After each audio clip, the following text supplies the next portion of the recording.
तो फालतू message bogus account खोलून यांच्या दम नाही तर हे लोकांनी कशाला करायचं. मी आज जर पोरं पाठवली त्याच्या घरात तर काय राहील रे त्याची इज्जत.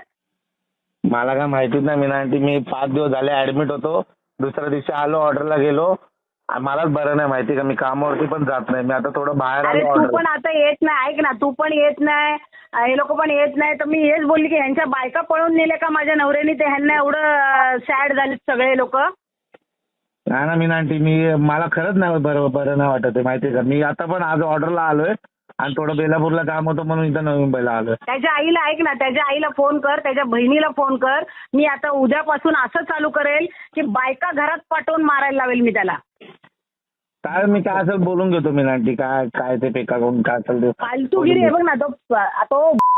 तो आनंद भोईर तो जो करतोय, तो दुसऱ्यांच्या बायकांच्या घरात जाऊन आणि मग रस्त्यावर त्याला मारतात सगळेजण. त्याची लायकी काढलेली आहे आणि आता त्याला एवढा पुळका आलेला आहे दुसऱ्यांच्या बायकांची तो हे करतोय. तर त्याचं पण वाट लावायला मला टाइम नाही लागणार. आता काहीच बोलत नाही. ती आगरी घुसलेली आहे ना, त्यांची कशी काय वाजवायची ती मी वाजवणार आहे. असं केलं ते लोकांनी की त्यांच्या बायका पळून गेल्यात किंवा त्यांच्या बायकांबरोबर कोण म्हणून. नाही मी भेटतो. मी अण्णाला पण सांगितलं कारण की आलिशा पण बोलली ना या पांड्याच्या एवढी चरबी का आली, तो का एवढा उडतोय. त्याला विचारायचं त्याच्या घरी येतोय का भूषण झोपायला म्हणून. काय मी बोलतो मीना आंटी काय ते फालतू कमेंट करतात हे लोक. ह्यांच्या असेल ते या ना 1 to 1 माझ्या समोर येऊन बोल ना. 16 तारखेनंतर तुम्हाला काय दाखवायचं आहे ना मी दाखवेल. आणि त्याला सांग भीक माग्या, तू किती पळालास ना तरी माझी सीट काढायची मी काढेलच आणि नंतर तुम्हाला लायकीवर आणून ठेवेल मी. मग घरात पण तुम्ही बसणार नाहीत तिथे. अशी वाट लावेल मी तुमची. आज जी घरं तुमची वाचलीत ना शिवाजीनगरची, ती मीनाक्षी शिंदेमुळे वाचली. तुम्हाला रस्त्यावर आणायला मला वेळ नाही लागणार.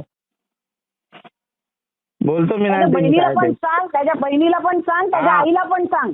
मी घरात मग कोणाला पाठवलं ना तर मग मी काय करेल ते समजून जा. माझ्या नवऱ्यासारखं मला समजू नका. मी पूर्ण वाटच लावून टाकेल. मग रोज पोलीस स्टेशनच्या फेऱ्या मारायला लावेल मी तुम्हा लोकांना. तुम्ही आता लायकी ऐक ना, आम्हाला माहिती आहे ना तुम्ही नाही आमच्याबरोबर, तुम्ही त्यांचं गु खाणार आहे, तुम्ही तिकडेच मरणार आहे. तर तुम्ही शांततेत राहा ना. 15 दिवसानंतर तुम्हाला मानपडातच राहायचंय का भूषणच्या घरी जाऊन राहणार आहे तुम्ही. चालेल मी काय ते बोलतो मीना आंटी. एवढं काय नाही मी बोलतो कारण मी पण एवढं काय ह्याच्यात नव्हतो. हिऱ्यात पण नाही मी कुठंच नाही. आम्हाला वाटलं तुला पांडेनेच सांगितलं म्हणून तू येत नाहीस नाही का असं काय नाही. असं काय नाही बाबा. आपलं काय नसतं. माझी त्याला सांग मी तुला मानपड ऐक ना, त्याला सांग मी मानपडात दिसते तेवढी नाही आहे.